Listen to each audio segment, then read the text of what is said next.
Vurmama cevap ver. Men hemişe size bağlı. Ulan diyen hem adam oğlu, kıçın diyen hem adam oğlu.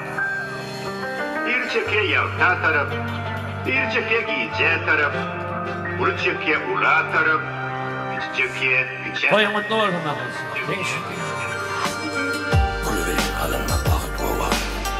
Her iki müddele yatağılıklı bağ. Ömrüne boş geçirme gerek değil tağıt. Gerek değil tağıt. Doğraydı ya. Ömrüm kesilir bir gün muğut valat.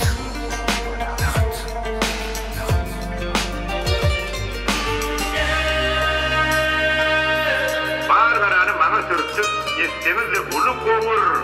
Dünyada bulun nedir? Benim yali. Ulu kovur. Köselim kesilir kesilim. Durmuşluk köplerden kesilim. Yana ruhum deyip de ölüm. Yeter. İçimde dolu durmuş yeterden. Başkalarından başka yok ölüme veriyen tefilim. Tefilim. Doğrudan ben doğru bakım. Doğrudan bir şeyle mümkün. Hani antım, hani hayam, bir hoş mümkün, kelime mümkün. Doğurmama cevap ver.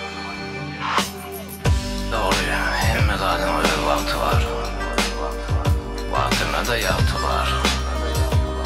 Yaşamanı başardım, şol yaktığım vakti var. Ya vasık durmuş seni aynadır, yaynadır.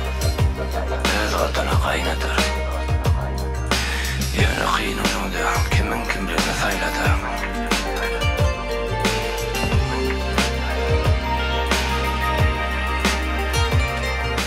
İşim bitti, antım yetti. Doğru şey.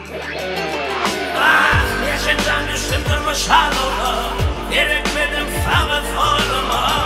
İlk tanrım olsaydı İflas ömür yoluma.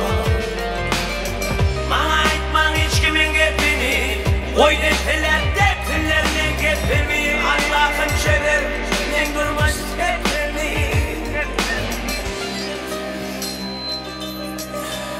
Doğru ediyorum. Siz yetmeli, ömrü, ömür.